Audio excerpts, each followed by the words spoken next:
অমর একুশে বইমেলায় এবারও সিসিমপুরের দেখা না মিললেও পাপেট শোতে মুখর শিশু প্রহরের দ্বিতীয় দিন। ছুটির দিন হলেও পাঠক দর্শনার্থীদের উপস্থিতি ছিল কম। তাতে বই বিক্রি নিয়ে কিছুটা চিন্তিত প্রকাশকেরা।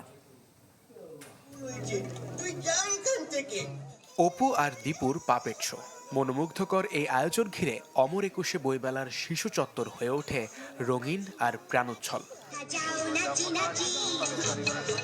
শিশু প্রহরে সিসিমপুরের হালুম ইকরিদের অভাব পূরণ করেছে জাহাঙ্গীরনগর বিশ্ববিদ্যালয়ের শিক্ষার্থীদের গড়া কাকতারুয়া পাপেট থিয়েটার। উচ্ছ্বসিত শিশু, অভিভাবকরা স্মার্টফোন থেকে দূরে রাখতে ভিন্নধর্মী এই আয়োজন বলে জানান আয়োজকরা। ঢালাইয়ে দৃঢ়তা, নির্মাণে নিশ্চয়তা, প্রিমিয়ার সিমেন্ট, ঢালাইয়ের রাজা। ঢাকার বাইরে থাকি, শুধুমাত্র বই মেলায় উপস্থিত হওয়ার জন্য আমার বাবুকে নিয়ে এসেছি। এটা ফার্স্ট তার এক্সপেরিয়েন্স। আমার বেশি ভালো লাগছিল বাঘের সাথে দেখা করতে। আমরা চেষ্টা করছি আমাদের গল্পের মাধ্যমে শিশুদেরকে উদ্বুদ্ধ করতে, তারা যেন মোবাইল ফোন থেকে দূরে থাকে। ছুটির দিন সকালে মেলায় পাঠক দর্শনার্থীদের সংখ্যা কম থাকলেও দিন গড়ানোর সাথে সাথে কিছুটা বাড়তে থাকে ক্ষুদে পাঠকদের ভিড়। ঠিকমতো পড়তে না পারলেও রঙিন ছবির পাতায় মলাট উল্টে জগৎ চেনার নেশায় মগ্ন দেখা গেল অনেক ক্ষুদে প্রাণকে।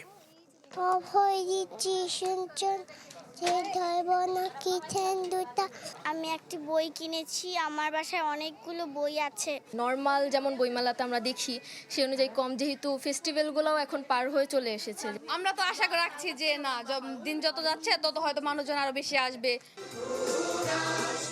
এর আগে সকাল 10:30টায় বাংলা একাডেমি প্রাঙ্গণে অনুষ্ঠিত হয় শিশু কিশোর সঙ্গীত প্রতিযোগিতার প্রাথমিক বাছাই পর্ব।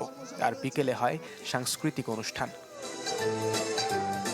কয়েক দফা পিছিয়ে 26শে ফেব্রুয়ারি শুরু হওয়া বাঙালির এই প্রাণের মেলা চলবে আগামী 15ই মার্চ পর্যন্ত।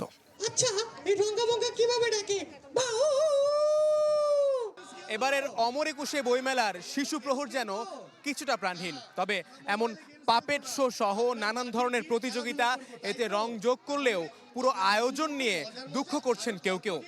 বলছেন ফেব্রুয়ারি শুরুতে বইমেলা না হওয়াতেই অন্য সব বারের তুলনায় এবার পাঠক সংখ্যা একেবারেই কম। মুহাজির হক, চ্যানেল 24, ঢাকা।